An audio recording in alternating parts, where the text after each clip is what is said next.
We thought on Super Bowl Eve that instead of the standard rally, we'd actually chat with you all for a little while. And let me just start and say, there's one story that came out today that somewhere that I just want to put to rest, hopefully for the next few months. I am a candidate for President of the United States.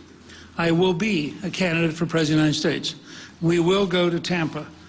We have over 160,000 donors, 97% of whom have given less than $250. We have an obligation to them to stand up for their values, their concerns, and the reason they've gotten involved. We will leave on Monday to go to Denver, and then to Minneapolis, and then we will go on to, I think, 4 cities in Ohio, and we will continue the campaign all the way to Tampa. I think actually this week several things have clarified themselves that are very helpful. Unlike Governor Romney, I care very deeply about helping the poorest Americans. I believe that the Declaration of Independence's commitment that our Creator endowed us with the right to pursue happiness extends to the poorest of Americans. And I think one of the great challenges to conservatism is to turn the safety net into a trampoline to give people an opportunity to achieve real status, earning a living, buying a house, having a decent future.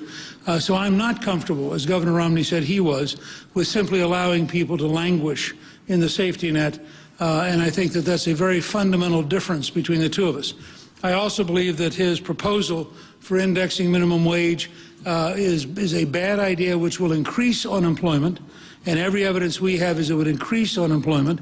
And if you're in a state like Nevada, which has some 32% teenage unemployment, if you're in a country which has 43% black teenage unemployment, maybe you shouldn't be, in fact, suggesting a capricious increase on an automatic basis of a minimum wage which kills jobs and stops access for young people. So there are some very big differences evolving in this campaign as we move forward. I also believe that the vast majority of Republicans across the country are going to want an alternative to a Massachusetts moderate who has, in his career, been pro-abortion, pro-gun control, pro-tax increase, and who ranked 3rd from the bottom in creating jobs in the 4 years he was governor. So I suspect this debate will continue for a long time. Our commitment is to seek to find a series of victories which, by the end of the Texas primary, will leave us about at parity with Governor Romney, and from that point forward to see if we can't actually win the nomination. Tonight, he will do reasonably well. This is one of his best states. It is a very heavily Mormon state, and a state which he carried in 2008. I think that we have early returns. We don't know yet how it's going to end up. The last time around, Ron Paul was in 2nd place. Anytime we're in a caucus state, Dr. Paul has a substantial advantage. I think I will do better than John McCain did 3 years ago. We will get some delegates here. Obviously, we'd like to get more. But we're very happy to be competing here, and we're going to move on to compete first in Maine, Minnesota, Colorado.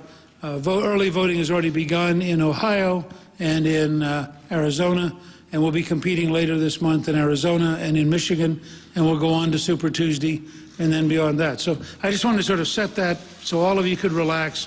We could. What happens is every primary day or caucus day, the Romney headquarters in Boston sends out the rumor that they believe I will withdraw, which is, of course, their greatest fantasy. I'm not going to withdraw. I'm actually pretty happy with where we are, and I think the contrast between Governor Romney and me is going to get wider and wider and clearer over the next few weeks. And so I look forward very much to opportunities to debate him, opportunities to draw the contrast, and opportunities to compete for votes. And I'll be glad to take your questions. Apparently you've been meeting, very intensely with financial advisors and strategic advisors. We haven't seen you a lot, in public appearances. What did you miss me? We did. Thank you. I feel better. I was worried that you would not have noticed. What kinds of conversations took place, and what are some of the conclusions that came out? Well, we got together for a very practical reason. I was surprised by the degree to which the establishment has closed ranks and made quite clear that they're desperate over the prospect of a Gingrich presidency. I was surprised by George Soros cheerfully explaining in Davos that he was happy with either Obama or Romney because it didn't make much difference in policy. It was just a change of personality. And I was surprised at the New York Times article on the Romney campaign's decision that they had to destroy Newt Gingrich. And so we stopped and said, all right, if this is the objective reality of the campaign, the entire establishment will be against us. The scale of Wall Street money, starting with Goldman Sachs, will be amazing. And the campaign will be based on things that aren't true. Then how do you define the campaign for the average American so they get to choose that? Do they want 2 George Soros approved candidates in the general election, or would they like a conservative versus 1 George Soros approved candidate? And we frankly spent the last 4 days laying out a campaign for the next few months in which, although we will be outspent, we think we can communicate through the clutter, and we think we'll be able to draw decisively for the American people how big the difference is. You know, Reagan had this challenge with John Connally.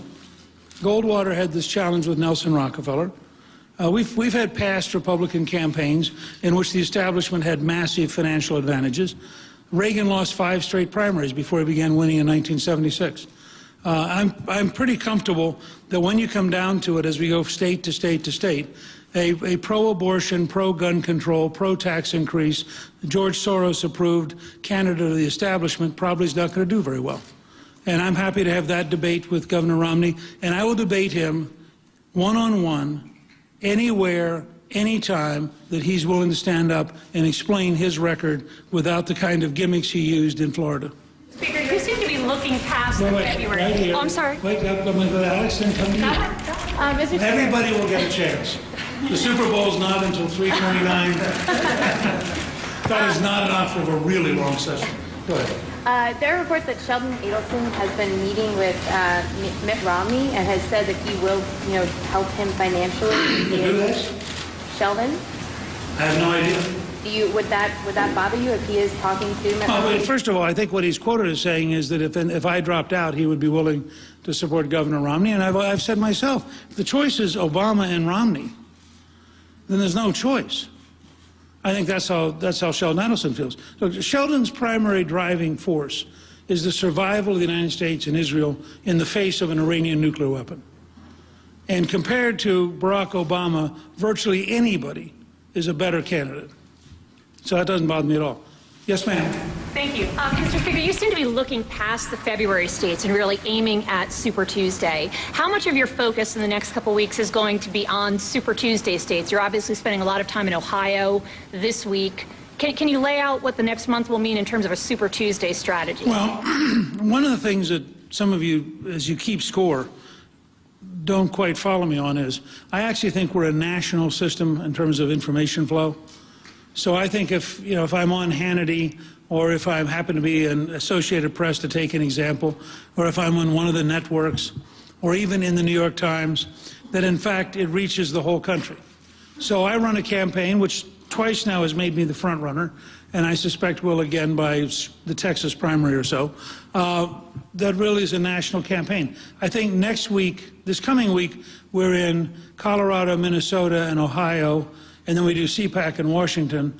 I think the following Monday we start 3 days in California. So we're going to be all over the place again and again and again.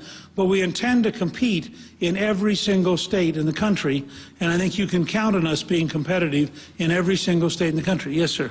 Just yesterday, Nancy Pelosi came out and said that she stands with her fellow Catholics in favor of President Obama's decision on the conscience clause stuff. She stands with her fellow Catholics. That's what she said. I was wondering what your response Her was. fellow Catholics, meaning Archbishop Dolan, the entire hierarchy, every bishop, every priest. Those are her fellow Catholics? That's what she says. Well, you might go and ask Archbishop Dolan whether or not he thinks that the term fellow Catholic applies to Archbishop Dolan. Yes, sir. Considered also. Well, let me go back for a second. I just say to you, the Obama administration has declared war on religious freedom in this country, and people need to understand that. This is a decision so totally outrageous and an illustration of such radical secular ideology that I believe the entire hierarchy will oppose it every inch of the way, and it has nothing to do with the specific details. It has to do with whether or not the government of the United States can tell a religious institution, you must give up your religious beliefs. Now, that's what Obamacare has come to mean. The right of a Washington politician and a Washington bureaucrat to tell you that you may no longer worship God the way you want unless you're willing to pay a penalty for doing so. And I think as the average American comes to understand that, they will be repulsed at the arrogance and the anti-religious bigotry of the Obama administration. Yes, back in there. Mr. Speaker, have you considered also that perhaps voters just aren't buying what you're selling? I mean, you've been on the ballot now in 5 states. You've won 1, but you've lost 4. And you also talk about debates, but you've had 18 of them, and generally you've been considered to have done well in them, and still it's not showing up in the polls. Is it just people aren't buying? It showed up pretty well in a lot of places. I'm not going to defend the outcome in a state where I was outspent 5-1. And I suggest you're sophisticated enough, you understand that the idea of taking a state where the other guy spent 5 times as much money and many of his ads were false, as described by both the Wall Street Journal and National Review, that maybe that's not a very accurate measure. When it was an entirely positive campaign, up through mid-December, I was ahead by 12 points in Gallup. It would have come back again, and I was actually ahead in Gallup about a week ago. So I think in a few more weeks I'll be ahead in Gallup again. Isn't that just ignoring the reality of the campaign? I mean, he has gone negative, and it's working, and, you know, you're... Right. So the reality of the campaign, to use your words, he has gone negative, and it is working. And what I'm asserting to you is, over time, I don't believe the American people will approve of a campaign which actually suppresses turnout. I think it's amazing if you go look at Florida. Every county I carried in Florida had an increased turnout. Every county Romney carried in Florida had a decreased turnout. Now, that should sober every Republican in the country. If the only way Romney wins is suppressing turnout, how is he going to do that in the fall? If the only way he wins is outspending somebody 5-1, how's that going to apply to a campaign against Obama, who's going to outspend him? I just suggest to you that there are underlying factors in this race, and I'm quite happy to continue campaigning, and I'm kind of mildly amazed at the news media's desperation for finding some excuse to say, wouldn't you please quit this evening? Jeff? Speaker, if you can be successful going forward, if Mitt Romney is still in your head the way he is right now, and he has been for the last week? Well, first of all, I'm not sure that Mitt Romney's in my head. I mean, I think that's an interesting analysis on your part, and I'm sure that with a psychiatric degree that will get you a tremendous opportunity to have new clients. I think there's a clear contrast. I think that the clear contrast is really important. And I think that over time we're going to drive home that clear contrast in a way which will be enormously to his disadvantage. I think the American people want somebody who is genuinely conservative, who is prepared to change Washington. just take his one comment this week about not caring about the poor, which we know was a mistake, just as his comment about liking to fire people was a mistake, etc. I would suggest to you that a conservative who cares about the poor, a conservative who cares about every American of every background, a conservative who says, why don't we rethink the entire safety net so it becomes a trampoline, which is not me, it's Jack Kemp. It's a whole range of people who have been working on these ideas for 25 years. And as Charles Krauthammer said, Romney's comments this week were a sign that he doesn't quite understand conservative philosophy. Now, I think that's important for the country, for Republicans, for conservatives to think about. Nominating one more moderate, like 1996 when we lost badly, like 2008 when we lost badly, I don't think that's a very good future for the Republican Party. And because it's vital to defeat Barack Obama, I don't think it's a very good future for the country. Yes, sir. Yes, sir. I can follow up. Last speaker said you're a shit. I'm sorry, Jeff, you had a follow-up. Sorry. How you've dealt with him, though, in the debates. Do you plan to deal with him differently going forward? Yes. I was surprised. Go back and look at the second debate.